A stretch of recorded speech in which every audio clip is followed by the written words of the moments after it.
Menjelang tengah malam, konspirasi tercipta. Sang anak manusia ditukar 30 keping logam perak. Begitulah dini hari mencekam, menghantarkan kegalauan, bermuara kepasrahan, penuh utuh bahwa piala tak mungkin lalu kecuali harus diminumnya.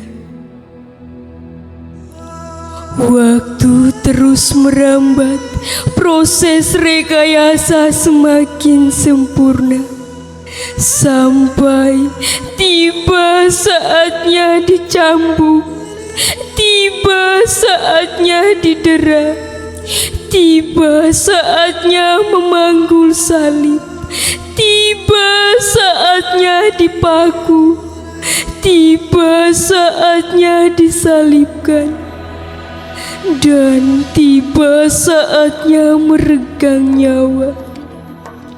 Demikianlah kulminasi kasih setia telah ternyatakan bagi penebusan dosa umat manusia. Saudara-saudariku yang terkasih, kita semua tahu bahwa Yesus dalam hidupnya senantiasa berbuat baik, menyembuhkan orang sakit, menolong orang yang menderita, membela orang-orang yang terkucil. Tetapi mengapa ia sangat dimusuhi? Imam-imam kepala, ahli-ahli Taurat, dan kaum Farisi dengan cara yang licik dan tidak adil berupaya untuk menjeratnya. Mereka mengajukan rupa-rupa pertanyaan untuk mencobai Yesus dan selanjutnya mencari kesalahannya. Berkali-kali mereka gagal, bahkan dipermalukan oleh Yesus. Namun mereka tak pernah putus asa.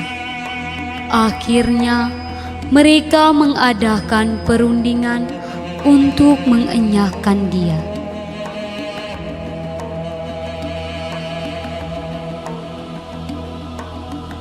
Apakah yang harus kita perbuat? Orang itu telah banyak membuat mujizat. Apakah kita harus biarkan saja? Dia tidak bisa kita biarkan. Sebab jika kita biarkan, semua orang akan percaya kepadanya. Dan orang-orang Roma akan datang merampas tempat suci dan bangsa kita. Saya setuju dengan pendapat saudara. Kamu tidak tahu apa-apa. Dan kamu tidak sadar akan hal ini. Karena itu, peganglah kata-kata ini. Adalah lebih berguna bagimu jika satu orang mati untuk bangsa kita daripada seluruh bangsa kita binasa. Hei saudara,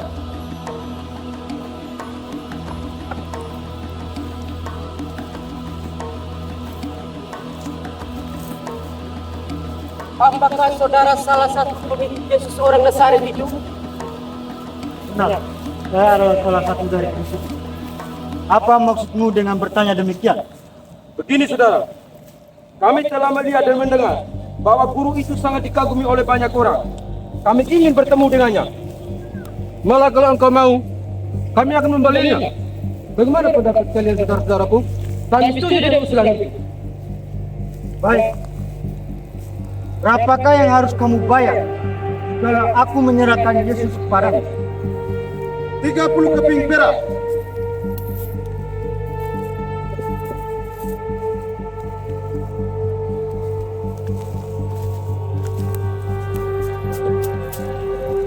Baiklah, aku terima tawaran ini. Aku akan mencari kesempatan atas untuk menyerahkan Yesus kepada kalian. Yudas, Yudas, begitu teganya kau menjual gurumu. Apa keuntunganmu hanya dengan 30 keping perak, sedangkan gurumu akan menderita hukuman mati. Yudas, kau sungguh-sungguh adalah pengkhianat. Ingat, kau akan menyesal dan penyesalanmu itu akan terlambat.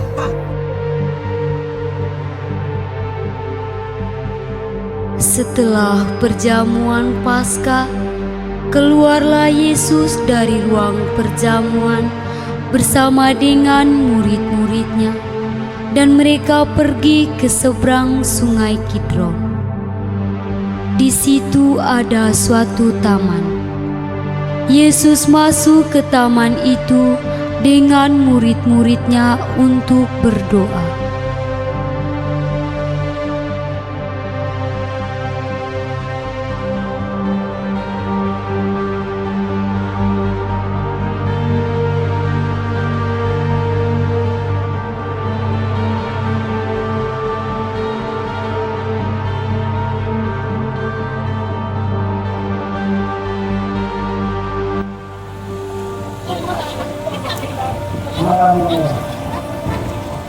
Semua angkat pencarian benar. Sebab ada tertulis, aku akan membunuh kemana, dan kawanan kemana akan tercerai. Setelah dibangkit, aku membunuh kalian.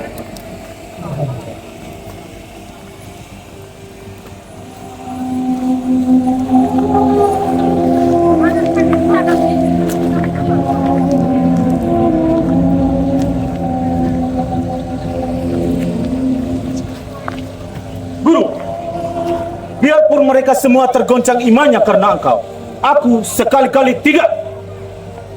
Aku berkata kepada Petrus, sesungguhnya malam ini juga, sebelum ayam berkokok, engkau telah menyangkal aku. Tapi guru, sekalipun aku harus mati bersama-sama engkau, aku takkan menyangkal engkau.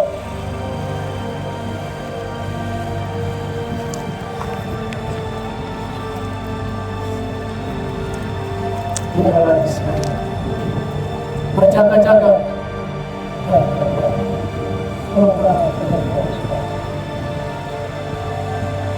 Hati keselamatan sekali.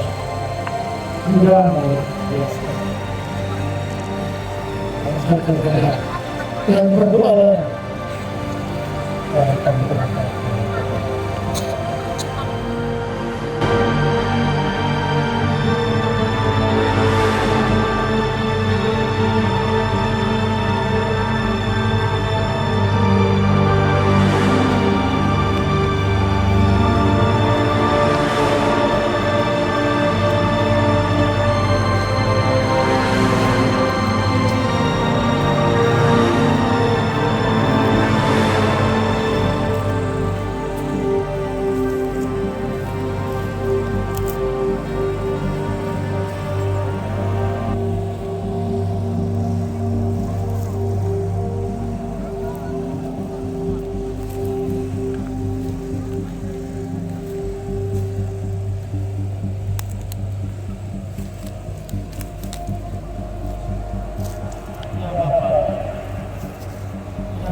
Marilah kita pergi. Dia yang menyerahkan aku.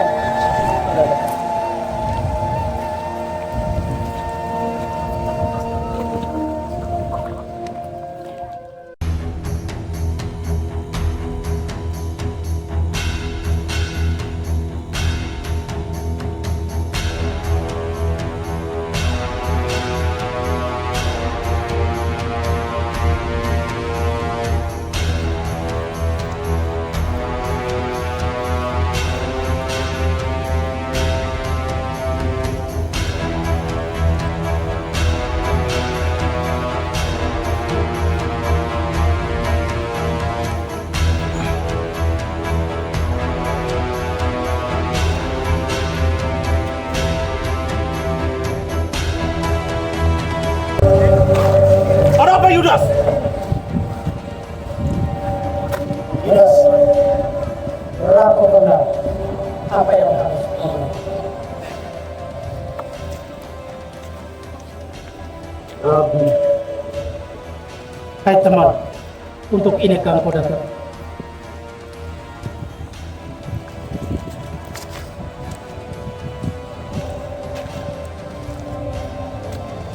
Siapa yang kalian cari?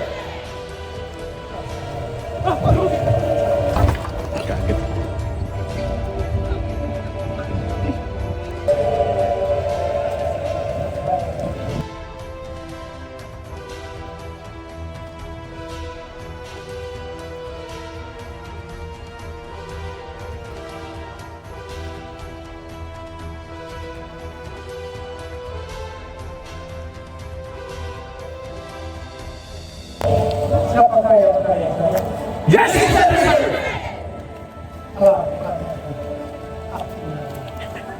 Itu dia orangnya. Tangkap dia.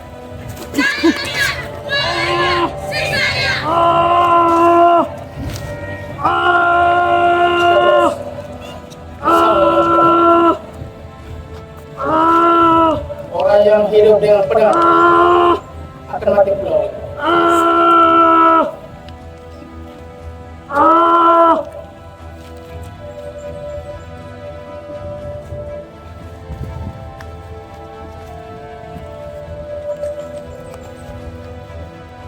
Kalau memang aku yang kalian cari, biarlah mereka.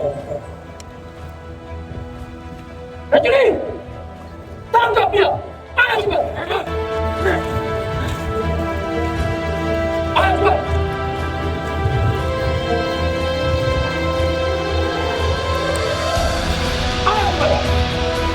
Ayo cepat! Seperti hal yang fana, seperti itulah kita manusia. Begitu sering menuntut Allah mengabulkan kehendak dan keinginan kita, namun begitu sering pula kita mengkhianatinya, kemudian berpura-pura menyesal agar diterima kembali sebagai anaknya.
merubuhkan bait Allah.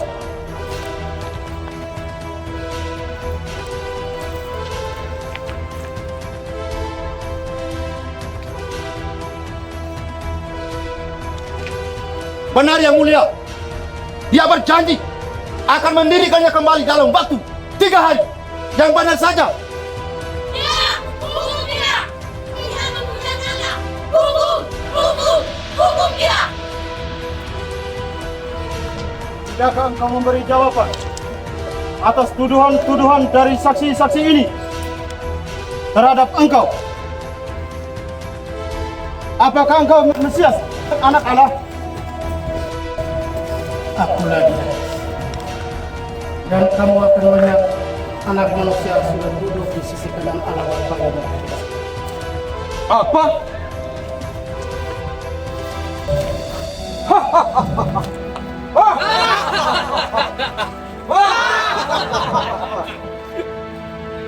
Untuk apa kita perlu saksi lagi? Kalian semua sudah mendengar hujatannya terhadap Allah. Apa pendapat kalian? Dia pengkhianat! Hukum dia! Bunuh dia! Bunuh dia! Pengkhianat! Kau bukan anak Allah!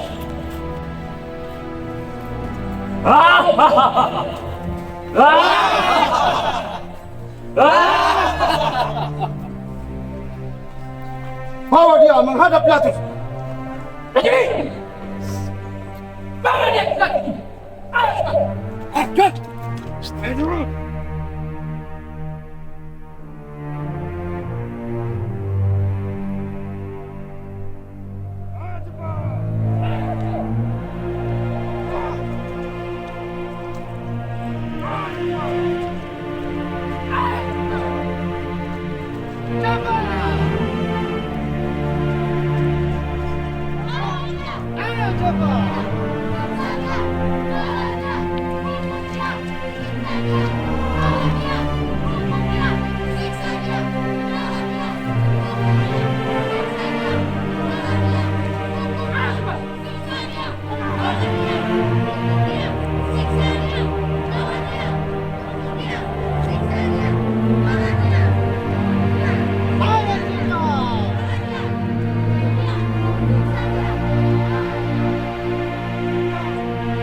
Perhentian pertama, Yesus dihukum mati. Kami menyembah Dikau ya Tuhan dan bersyukur kepadamu. Sebab dengan salib suci-Mu, Engkau telah menebus dunia.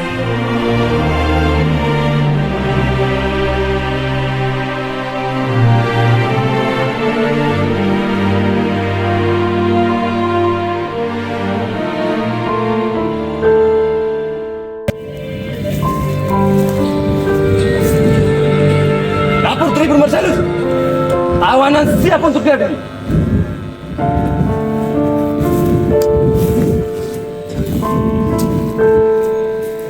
Yang mulia Pepisi Bagus, Gubernur Kekesanan Bomen, atas perintah Komandan Penjaga, Saudara Polisi, kami meminta justice seorang yang unik tidak adil. Bawa dia masuk. Lebih lagi, bawa dia masuk. Kembali, siap dulu. Ayo,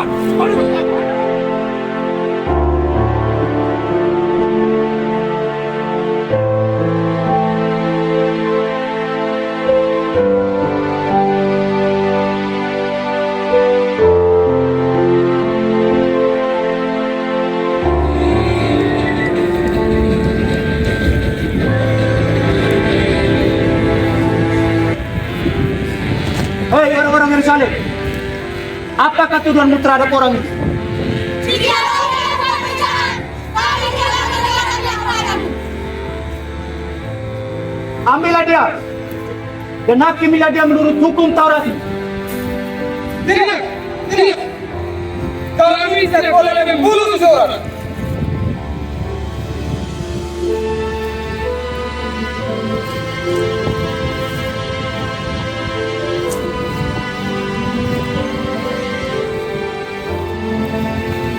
Apakah engkau raja orang Yahudi? Apakah engkau mengatakan hal itu dari hatimu sendiri? Ataukah ada orang lain yang mengatakan kepadamu tentang aku?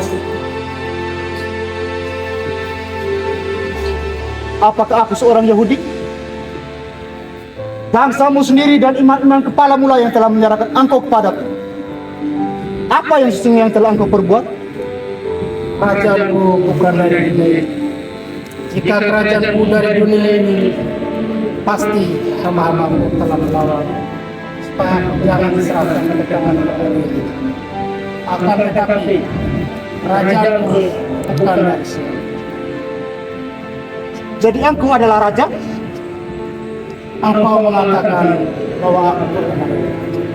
Untuk inilah aku lahir, dan untuk inilah aku datang ke dalam dunia. Aku akan memberikan kesaksian tentang kebenaran. Orang berasal dari kebenaran akan mendengarkan suara. Apakah kebenaran itu? Jangan engkau mencampur perkara orang benar ini, sebab karena dia aku menderita dalam mimpiku malam tadi.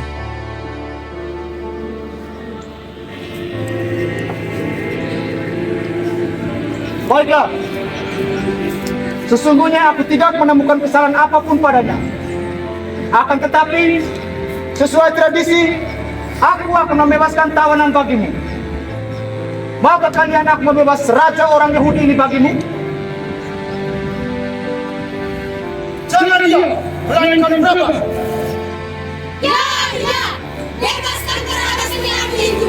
Dia lebih berharga daripada dia.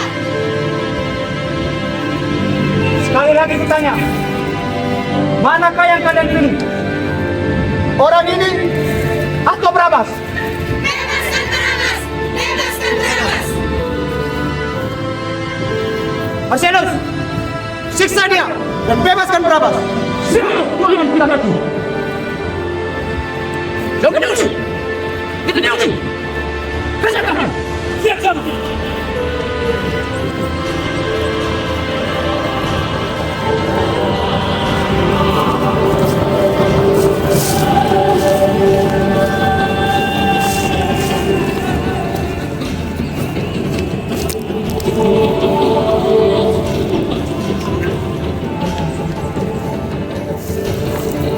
Barabbas, kamu dengar sendiri.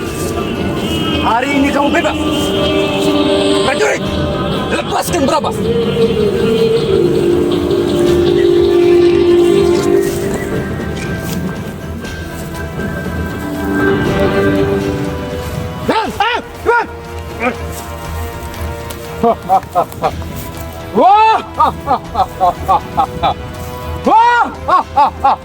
Aku bebas. Dasar orang-orang bodoh. Kalian menginginkan aku bebas.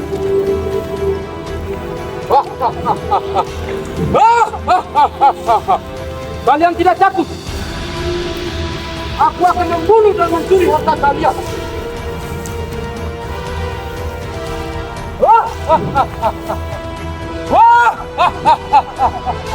Aku bebas! Aku bebas!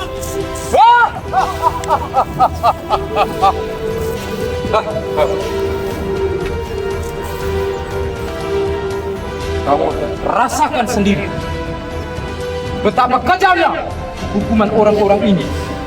Cuy! Aku bebas! Aku bebas! Aku bebas! Aku bebas! Aku bebas!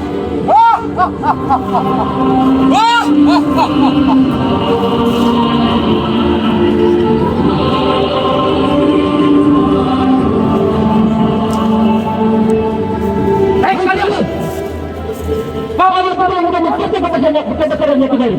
Terakhir.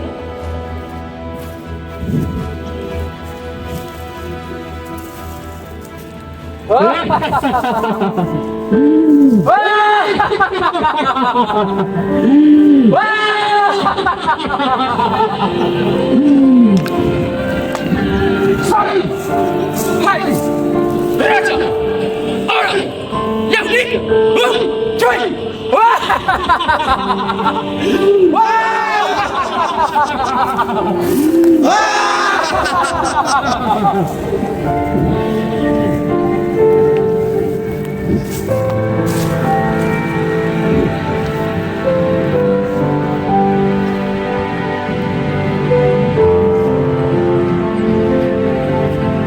Anak kecil, dibangunin.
Supaya kamu tahu, aku tidak pernah keterkesan apapun padanya.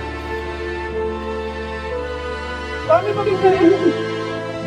Dan menurut ini, dia harus mati. Sebab dia adalah pendiri daripada anak-anak.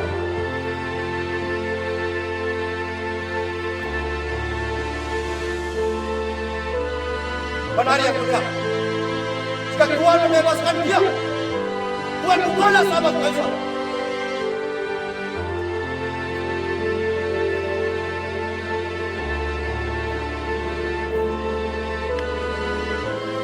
Setiap orang yang mengaku dirinya raja, dia melawan perintah Kaisar. Tujuh.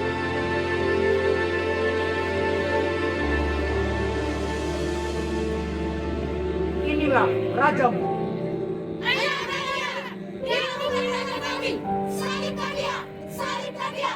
Kami tidak memiliki raja selain Kaisar. Dalam kesunyian Getsemani, Yesus berdoa dan bergulat dengan bayang-bayang penderitaan yang akan menimpa dirinya. Keringat sampai menjadi titik darah. Bapa, jika boleh, biarlah piala ini berlalu daripadaku. Tetapi bukanlah kehendakku, melainkan kehendak-Mu yang terjadi. Doa yang diwarnai dengan pergumulan antara keberadaannya sebagai manusia dan pihak lain sebagai seorang putra Allah berakhir dengan pengkhianatan yang dilakukan oleh muridnya sendiri, yaitu Yudas Iskariot. Yesus ditangkap, diseret seperti penjahat, dihadapkan kepada Mahkamah Agung, diolok-olok, pakaiannya ditanggalkan, disiksa hingga akhirnya dihukum mati. Sudah banyak darah tertumpah hanya disebabkan perbedaan keyakinan dengan perbedaan cara beriman kepada Allah. Kita telah mengetahui pengorbanannya yang besar, tetapi seringkali menyangkal keyakinan kita terhadapnya. Kita tidak berani menyatakan bahwa kita anak Allah. Kita bahkan menghindar dan bersembunyi ketika orang yang kita cintai diseret dan dibunuh. Inilah drama terbesar tentang perendahan martabat manusia. Tindakan merendahkan martabat manusia bukan saja dialami oleh Yesus. Kejadian serupa terekam juga dalam kehidupan kita selaku manusia sehari-hari. Kita bahkan ikut terlibat dalam aksi seperti ini. Tak jarang mengkhianati Tuhan yang dengan sungguh mengasihi kita. Kita melakukan tindakan yang bertentangan dengan kehendak Tuhan. Kasihanilah kami ya Tuhan, kasihanilah kami. Ya Allah, kasihanilah kami orang berdosa.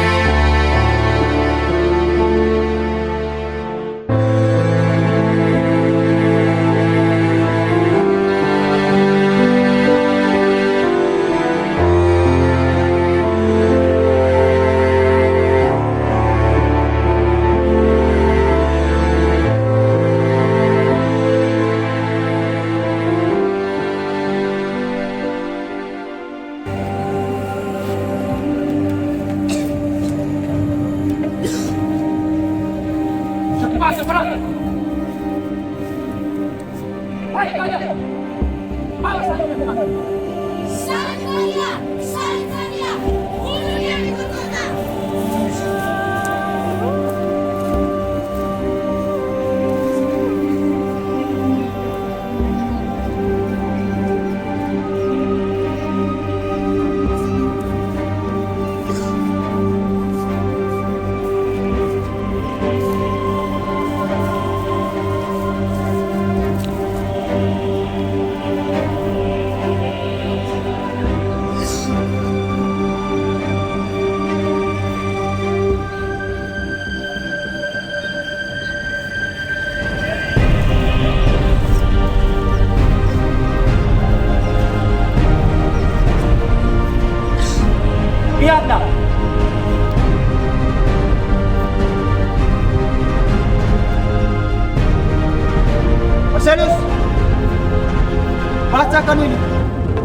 pasangkan pada salibnya nanti.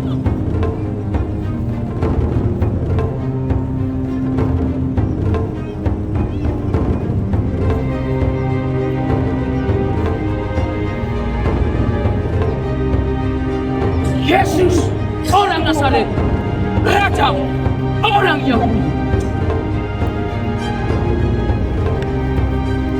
Yang mulia Putus Lalu, janganlah kau menulis raja orang Yahudi yang bukan raja kalian. Benar yang mulia. Jangan bukankah kemarin ini dikatakan bahwa aku adalah raja orang Yahudi? Kali kutulis, tetap kutulis.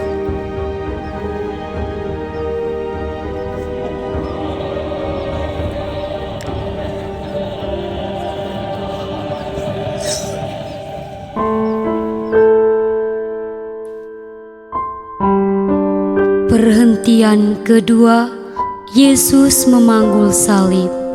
Kami menyembah Dikau ya Tuhan dan bersyukur kepadamu, sebab dengan salib suci-Mu Engkau telah menebus dunia.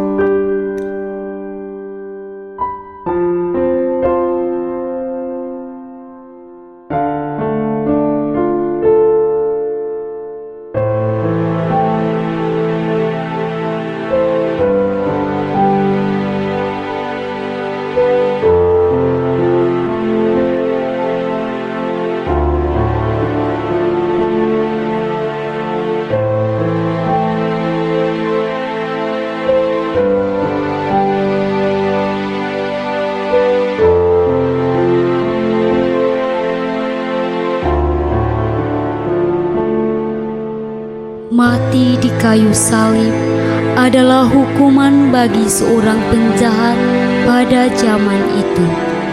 Yesus dikelompokkan sebagai penjahat karena ia dituduh menghujat Allah. Yesus menerima keputusan itu dengan kesatria. Menjatuhkan hukuman secara tak adil, menganggapnya sebagai penjahat, adalah bukti nyata bahwa hakim tidak lagi mengindahkan rasa keadilan yang disuarakan oleh hati nurani. Martabat manusia sebagai citra Allah dilengkapi dengan suara hati. Suara Tuhan sendiri direndahkan hakim dunia. Salib bukanlah suatu yang menyenangkan bagi kita apabila kita tidak mengenal salib Kristus. Dengan salib Kristus, kita semakin dikuatkan untuk menghadapi tantangan hidup ini, terutama dalam usaha menuruti kata hati kita yang merupakan suara Tuhan Allah sendiri.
Perhentian ketiga, Yesus jatuh yang pertama kali di bawah salib.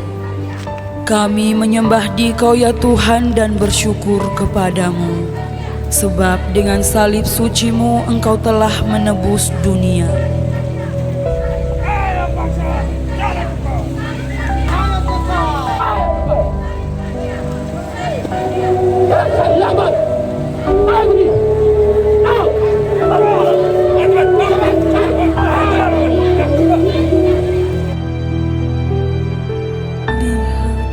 Kayu itu dipanggung, rasakan tubuh itu disesat. Bayangkan kepala itu dimahkotai duri, namun piala tetap diminumnya. Lihat, tangan dan kaki itu direjam. Rasakan tubuh itu terpaku di salib. Bayangkan badan itu dihujam tombak, namun lakon terus berlanjut. Lihat, deraan lahir menusuk jiwa. Rasakan cercaan menerpa batin. Semua begitu memilukan, semua begitu menyayat, semua begitu mengiris, terurai dalam ketulusan, kepasrahan, kelembutan, ketegaran melampaui segala bentuk keakuan. Citra teladan menyemat dalam wujud junjungan manusia. Gusti Pangeran ingkang kuasa, Yesus Kristus.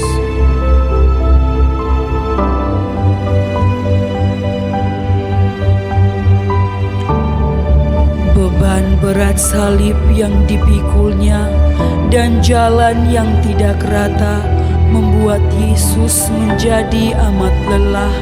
Kesakitan akibat luka di sekutur tubuhnya, ditambah beban penderitaan batin karena ditinggal oleh murid-muridnya, menyebabkan ia jatuh tertindih salib di tanah yang berdebu.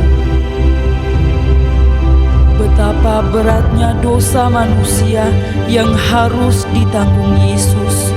Namun Yesus tidak menyerah dan bangkit kembali meneruskan perjalanan menuju Kalvari. Yesus memberi teladan kepada kita apabila kita terjatuh dalam dosa dan kesalahan.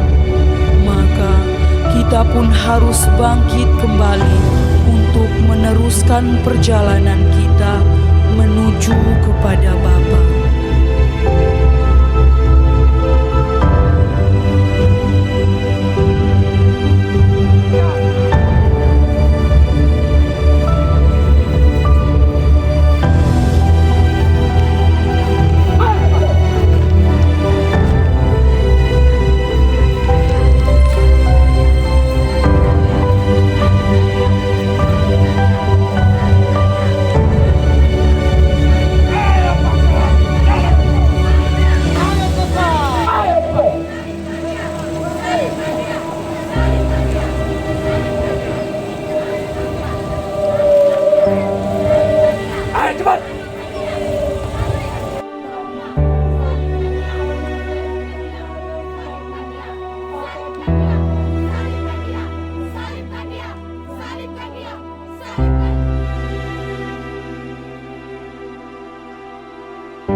Perhentian keempat, Yesus berjumpa dengan ibunya. Kami menyembah Dikau ya Tuhan dan bersyukur kepadamu, sebab dengan salib suci-Mu Engkau telah menebus dunia.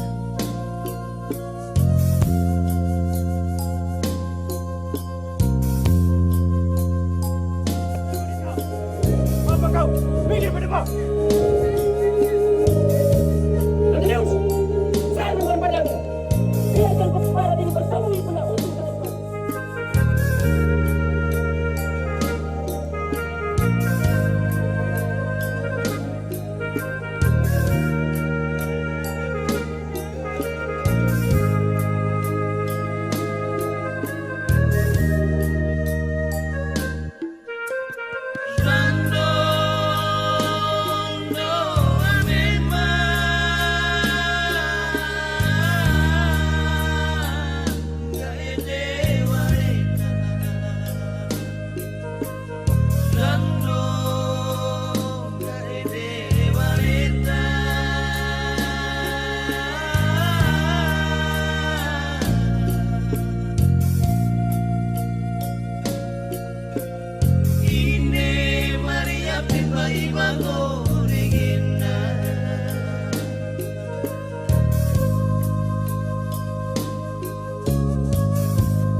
Dengan hati pedih dan berlinang air mata, Bunda Maria menyaksikan para serdadu yang kejam menyiksa putra terkasih.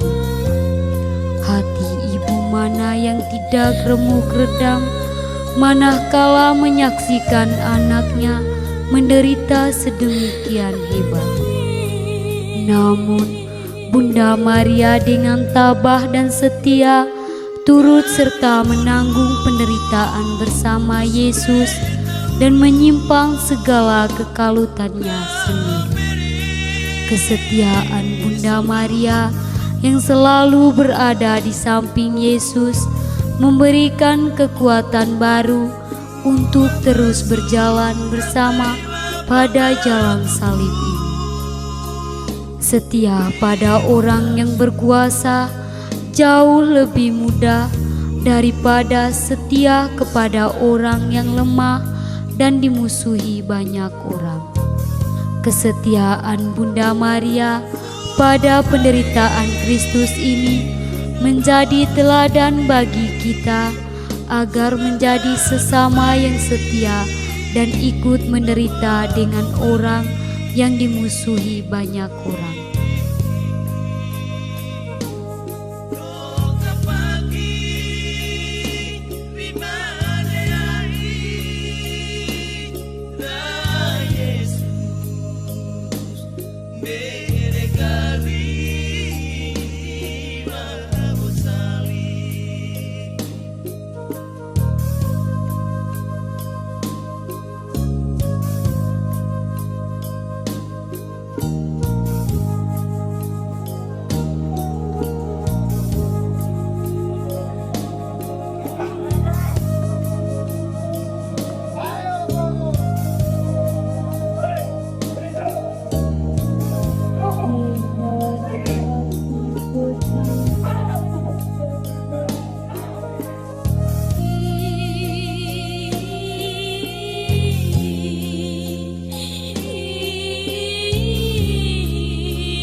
Perhentian kelima, Yesus ditolong Simon dari Kirene. Kami menyembah Dikau ya Tuhan dan bersyukur kepadamu, sebab dengan salib suci-Mu Engkau telah menebus dunia.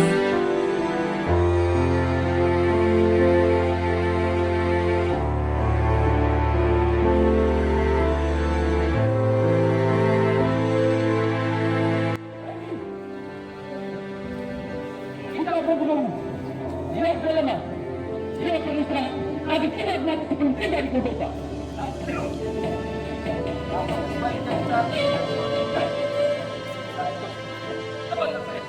Saya lihat kamu. Jadi, cepat saya untuk membantu kepada di memikul salibnya.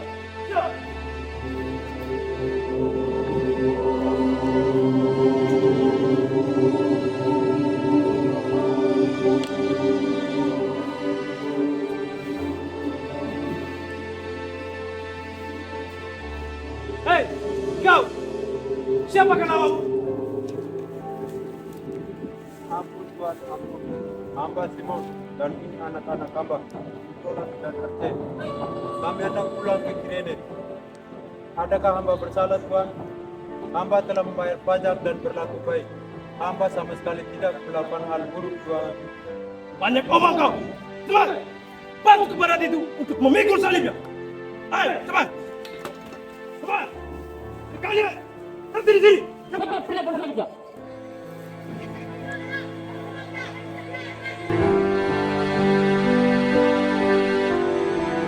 Yesus tampak tidak kuat lagi memikul salib yang berat, sementara Golgota masih begitu jauh.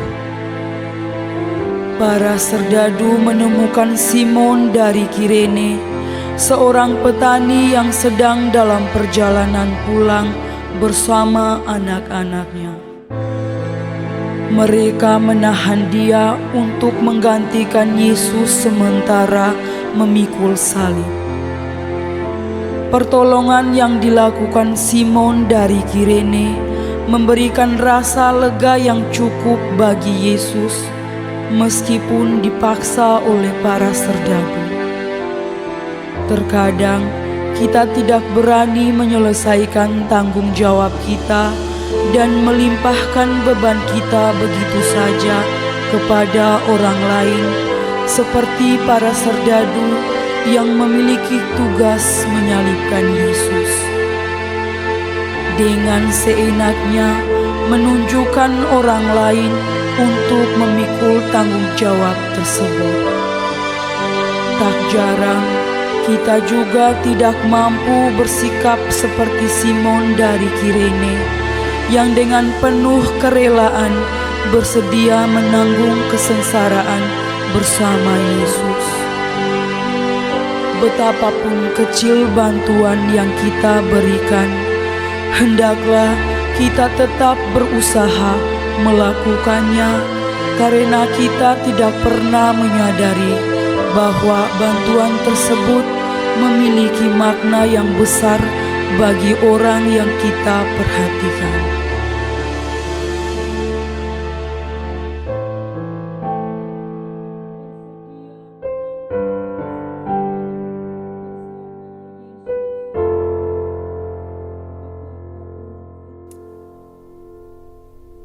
Perhentian ke-6, Veronika mengusap wajah Yesus. Kami menyembah Dikau ya Tuhan dan bersyukur kepadamu, sebab dengan salib suci-Mu Engkau telah menebus dunia.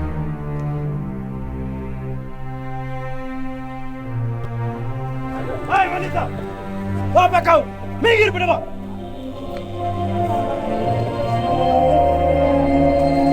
Bayang ngomong kau, minggir atau aku cakap terus. Biarkan dia.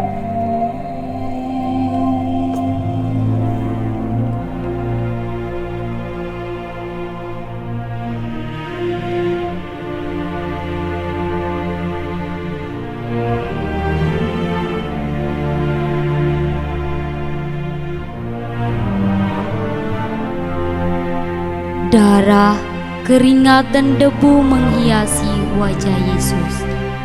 Banyak orang tertegun memandang dia, begitu buruk rupanya.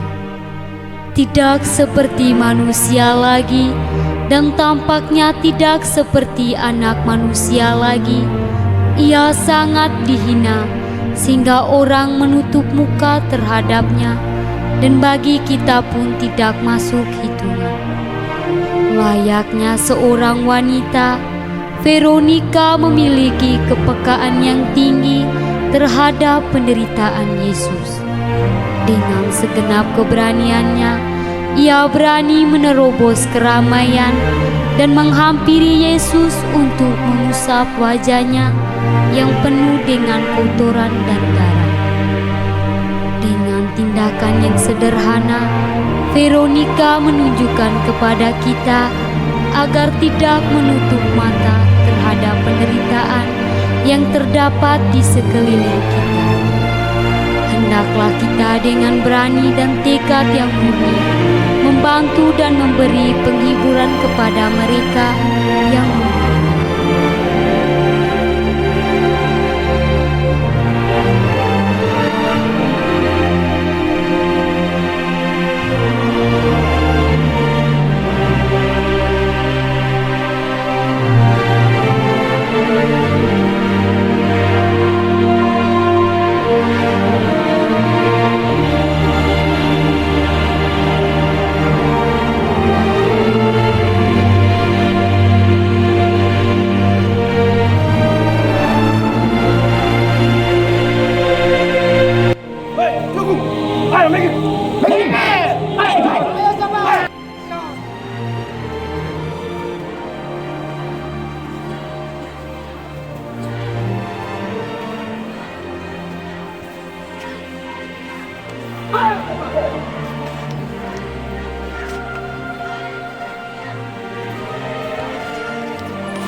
Perhentian ketujuh, Yesus jatuh kedua kalinya.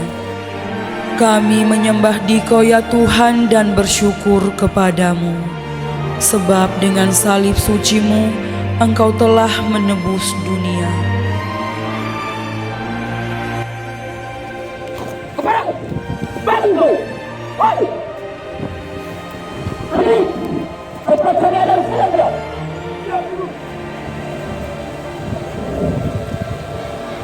Ayo kau, minta pembawa pulpuli air. Jadi pun meminta air untuk disiram pada benda itu. Ayo, ayo, lepaskan. Ayo.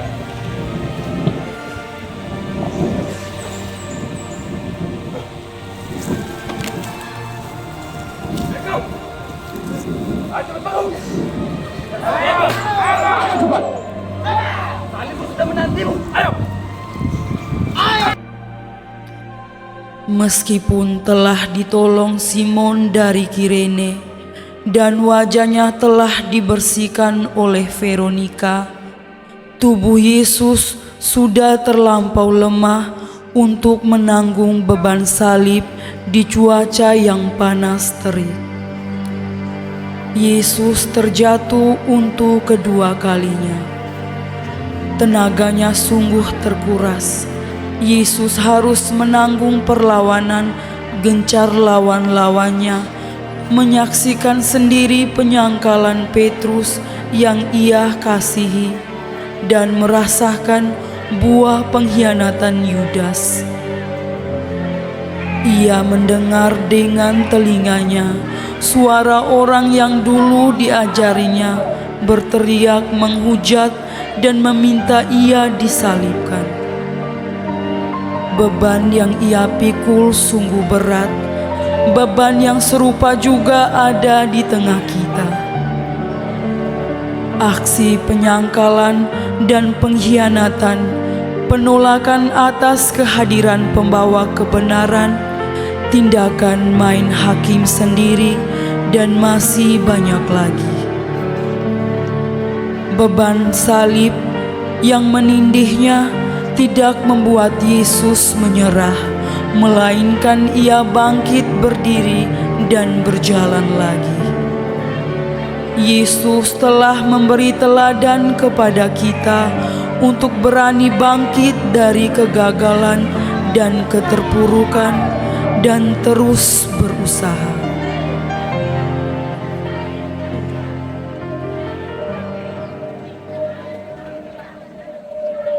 Perhentian ke-8, Yesus menasihati wanita-wanita yang menangis.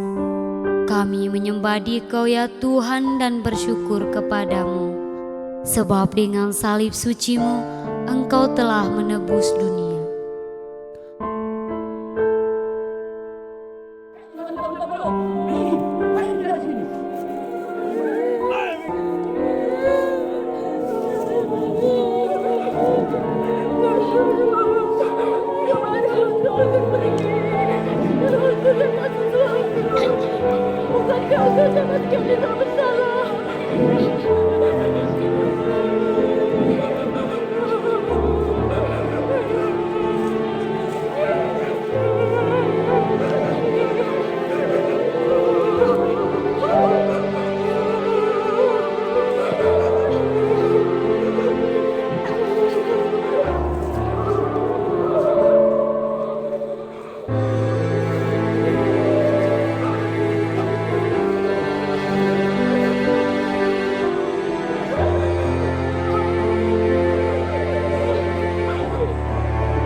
Hai putri-putri Yerusalem, janganlah kamu menangisi aku, melainkan tangisilah dirimu dan anak.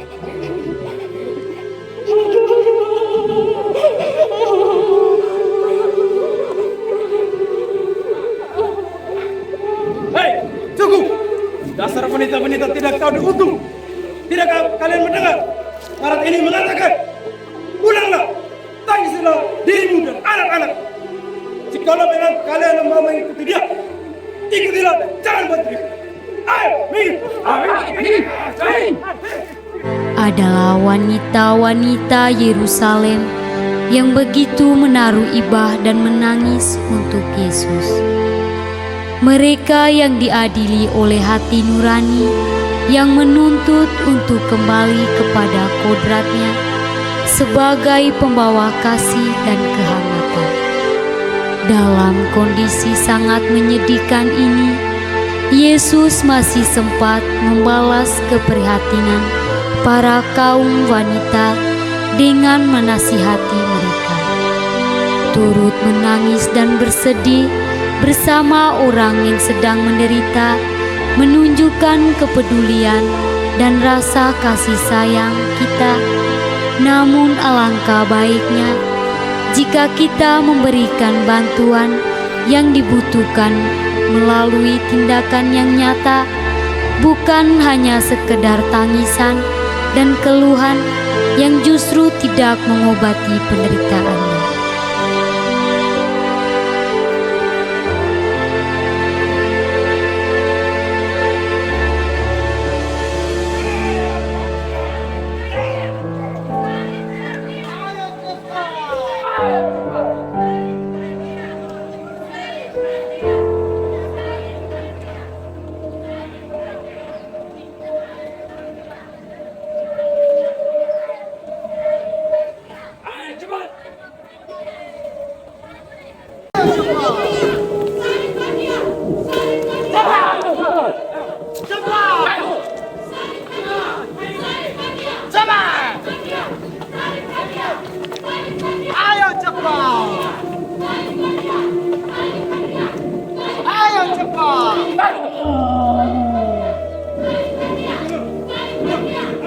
Perhentian ke-9, Yesus jatuh ketiga kalinya.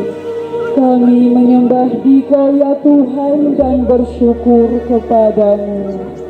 Sebab dengan salib suci-Mu, Engkau telah menebus dunia. Dasar jalan, lambat, ayo bangun.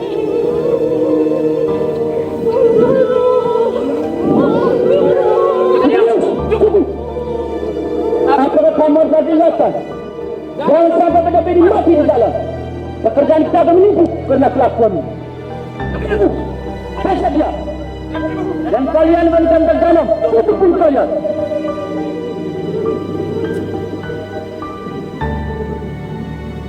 Lambat dulu.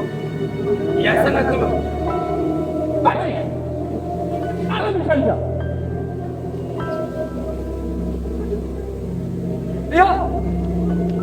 Dia baik-baik manusia. Semua yang terjadi padanya itu ulah kalian.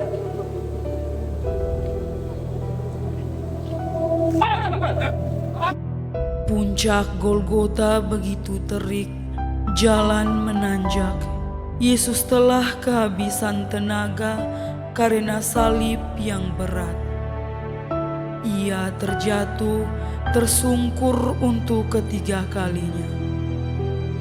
Namun ia tak kenal menyerah. Ia bangkit mengumpulkan sisa-sisa tenaganya. Ia harus menyelesaikan karya yang telah ditugaskan oleh Bapa kepadanya. Cintanya kepada manusia dan ketaatan kepada kehendak Bapa lah yang memberi kekuatan begitu besar kepada Yesus.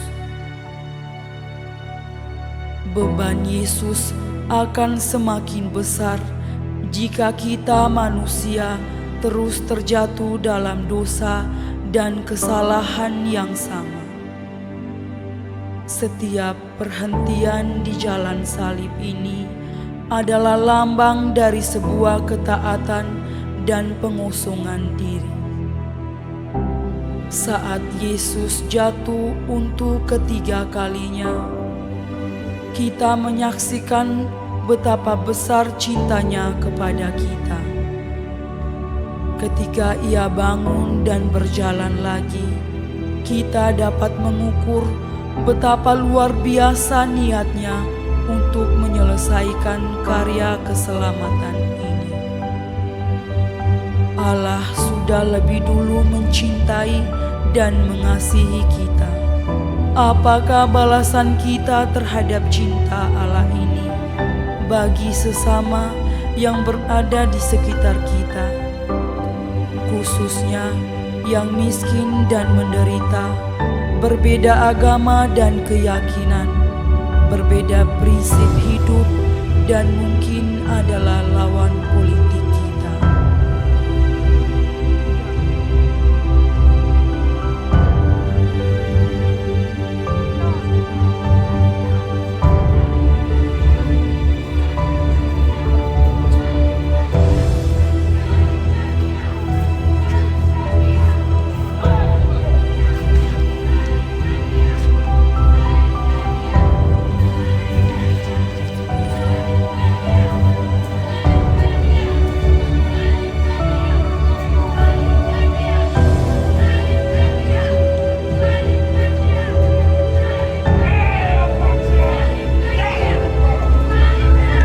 Perhentian ke-10, pakaian Yesus ditanggalkan.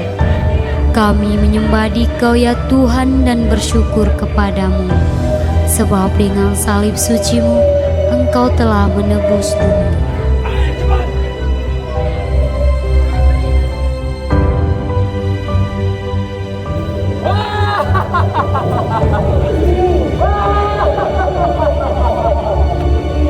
Akhirnya tiba-tiba di Golgota.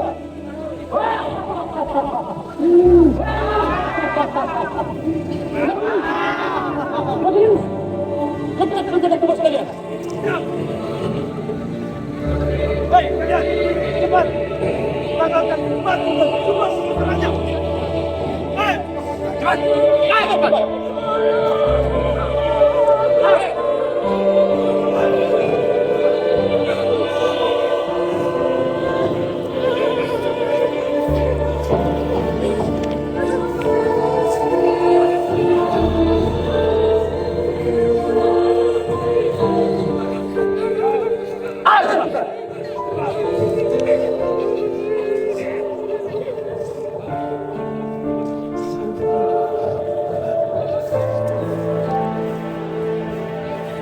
ayo cepat!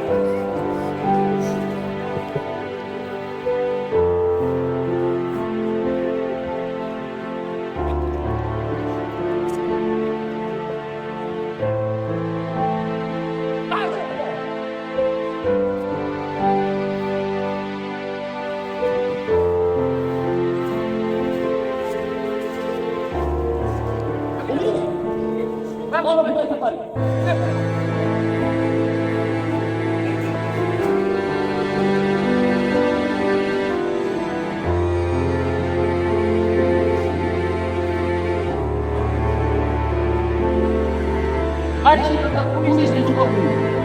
Apa yang terpesan? Ada. Aku 1, aku 5, aku 4, aku 3, aku 2. 1, 2, 3.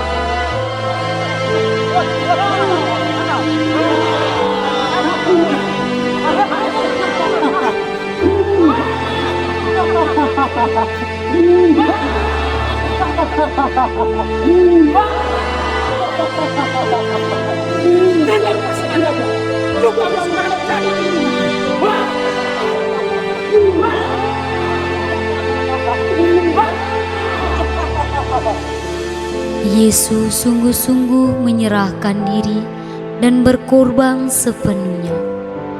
Ia memberikan semua miliknya, juga kehormatan dan karya dirinya. Tak ada yang tersisa, bahkan pakaian pun ditanggalkan. Yesus menjadi yang paling hina dan dipermalukan di hadapan banyak orang. Apakah yang dapat kita perbuat untuknya? Sudahkah kita melakukan apa yang dikatakan Yesus dan dikehendaki Bapa? Ketika aku telanjang, kamu memberi aku pakaian. Ketika aku sakit, kamu merawat aku. Ketika aku dalam penjara, kamu mengunjungi aku. Sesungguhnya, segala sesuatu yang kamu lakukan untuk salah seorang yang paling hina ini, kamu lakukannya untuk aku. Ada banyak saudara-saudari kita yang menantikan uluran tangan kita, korban bencana alam, banjir, tanah longsor, gempa bumi, letusan gunung berapi, para korban pelanggaran hak asasi manusia yang dirampas haknya dan diinjak-injak harkat dan martabatnya. Mereka menantikan uluran tangan kita. Berhentilah hanya dengan berdoa dan menasihati. Lakukanlah sesuatu yang nyata dan bisa dirasakan sebagai bentuk kepekaan kita.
Perhentian ke-11, Yesus dibaku di kayu salib.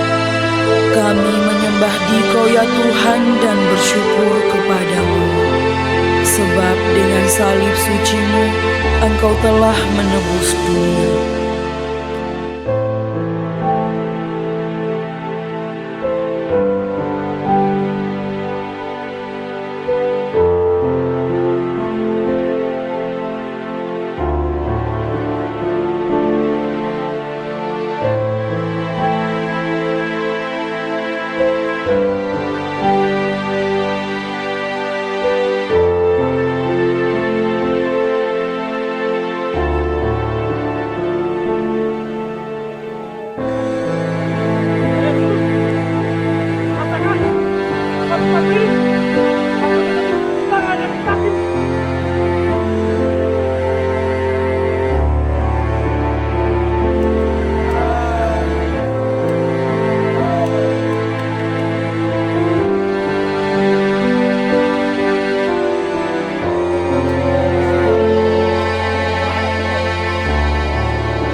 saat-saat yang paling mengerikan, para serdadu mencampakkan Yesus ke tanah, menancapkan paku yang dalam pada tangan dan kakinya.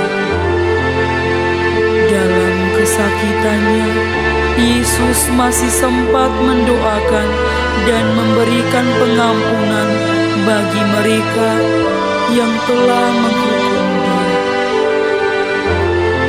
Rasa sakit itu sama sekali tidak menghalanginya untuk memberikan janji keselamatan kepada penjahat yang bertobat.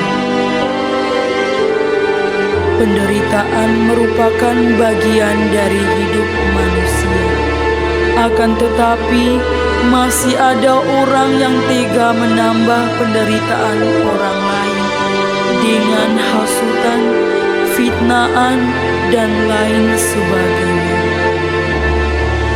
Masihkah kita memiliki nurani untuk meringankan penderitaan sesama kita yang telah menjadi korban?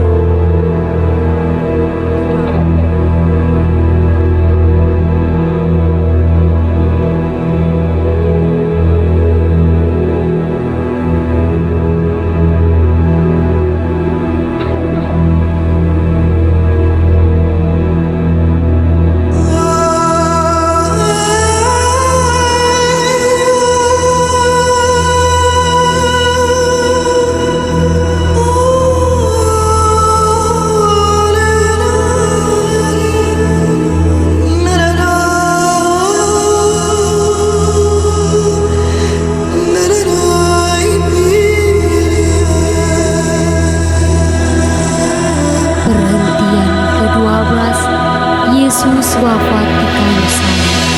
Kami menyembah Dikau ya Tuhan dan bersyukur kepadamu, sebab dengan salib suci-Mu Engkau telah menebus dunia.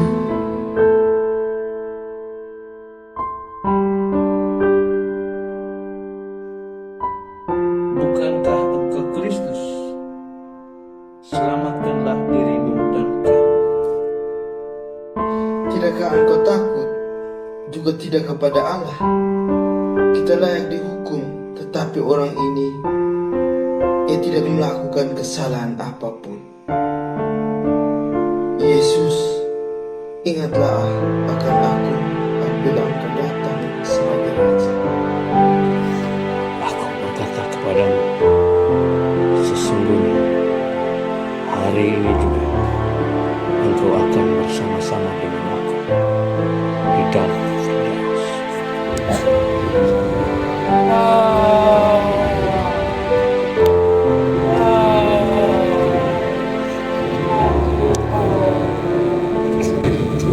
Lapor terigu. Ya Allah, ambilkan bakaran, cuci belah basah, kaitkan padanya. Terigu. Tuh, rasakan ini.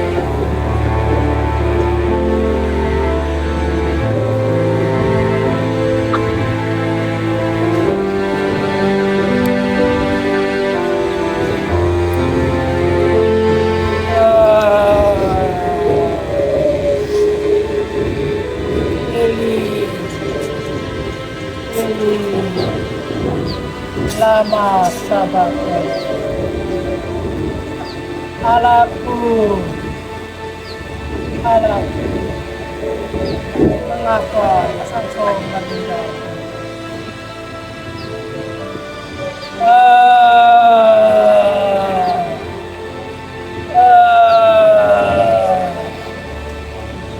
Ya Bapa, ke dalam tanganmu kuserahkan. Bagus, selesaikan. Siap, terigu.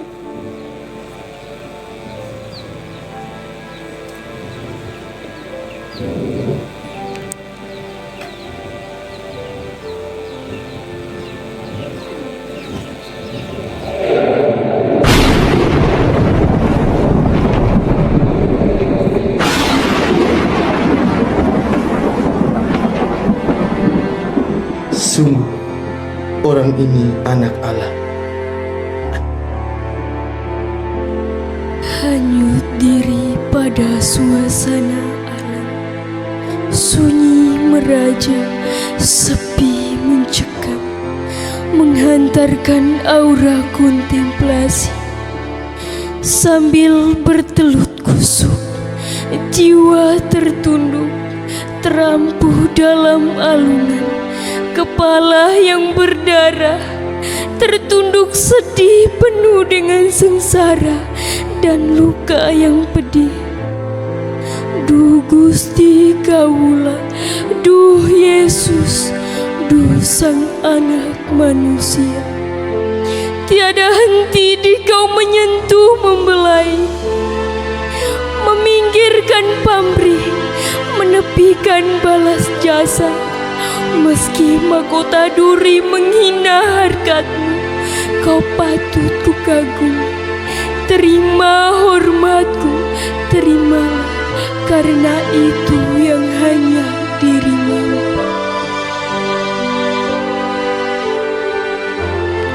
3 jam lamanya Yesus bergulat dengan maut. 3 jam lamanya Ia tergantung antara langit dan bumi.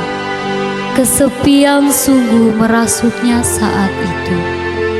Sampai-sampai Ia berseru dengan suara nyaring memanggil Bapanya. Ia sendirian, Ia merasa ditinggal karena Ia juga adalah manusia seperti kita. Inilah saatnya kemanusiaan Kristus ditanggalkan. Dengan kepasrahan yang mendalam, Ia berkata, "Bapa, ke dalam tangan-Mu kuserahkan rohku."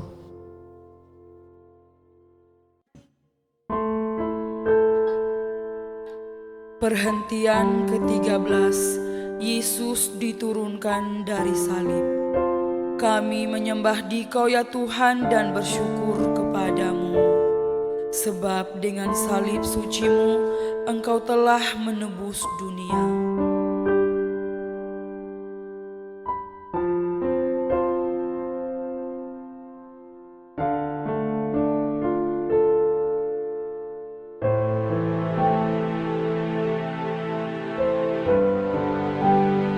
Hanyut diri pada suasana alam, sunyi meraja, sepi mencekam, menghantarkan aura kontemplasi.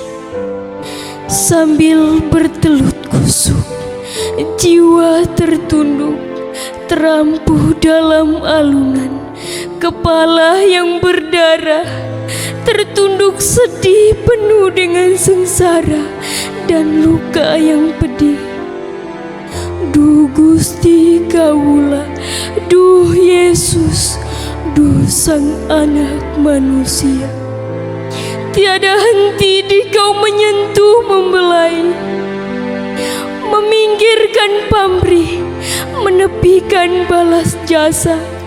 Meski mahkota duri menghina harkat-Mu, Kau patut ku kagumi. Terima hormatku, terimalah, karena itu yang hanya Diri-Mu.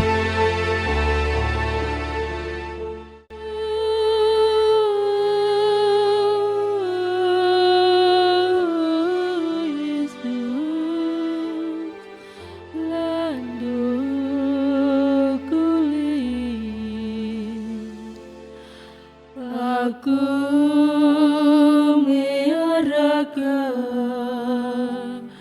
atau lugu-lega olah pakai pelalan duka salah apa saima pamerah yo pereda padena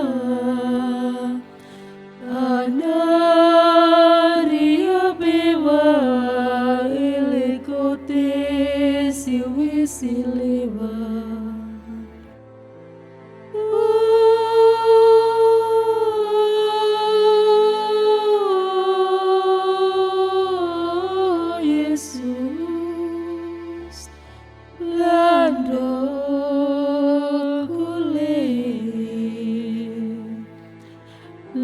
Ajar patu doa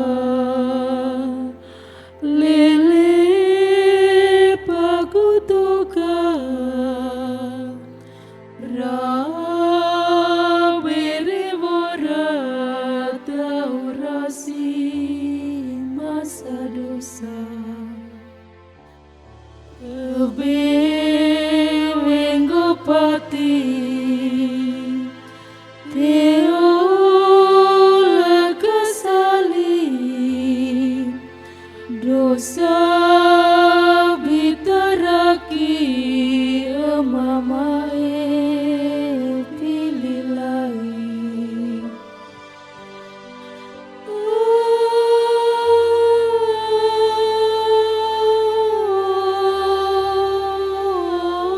Yesus lando kule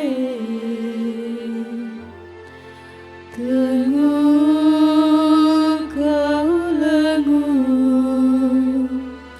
walu saya seru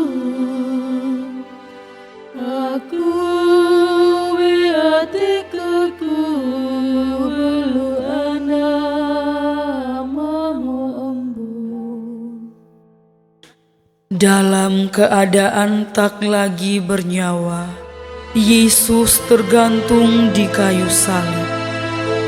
Darah dari lambungnya yang ditikam oleh Longinus sang prajurit yang akhirnya menyadari bahwa Yesus sungguh-sungguh anak Allah masih mengalir dan membasahi tanah. Keluarga Yesus dan Yusuf dari Arimatea atas izin Pilatus datang untuk menurunkan jenazah Yesus dari salibnya. Siapakah yang dapat mengalahkan dunia selain Dia yang percaya bahwa Yesus adalah anak Allah?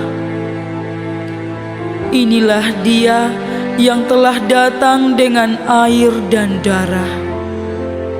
Salib menjadi kenangan seluruh cinta Allah kepada dunia. Perhentian ke-14, Yesus dimakamkan. Kami menyembah Dikau ya Tuhan dan bersyukur kepadamu, sebab dengan salib suci-Mu Engkau telah menebus dunia. Tuhan Yesus, Engkau sendiri juga mau merasakan kegelapan makam sebagaimana yang akan kami alami. 3 hari lamanya Engkau berbaring di dalam perut bumi sampai dengan saat kebangkitan-Mu. Menyaksikan semuanya ini, kami teringat akan sabda-Mu. Biji gandum kalau tidak jatuh ke tanah, ia akan tinggal sendirian saja. Tetapi kalau ia mati, ia akan berbuah banyak. Ditabur dalam kefanaan, dibangkitkan dalam keadaan baka. Ditabur dalam kelemahan, dibangkitkan dalam kekuatan. Semoga dengan jalan salib-Mu ini, kami pun dikuatkan untuk memikul tanggung jawab atas hidup kami di bumi ini. Teguhkanlah iman kami agar tetap setia dan percaya kepadamu. Dengan demikian akan hidup selalu dalam nama-Mu, dan akhirnya kami pun dapat turut bangkit bersama Dikau. Amin.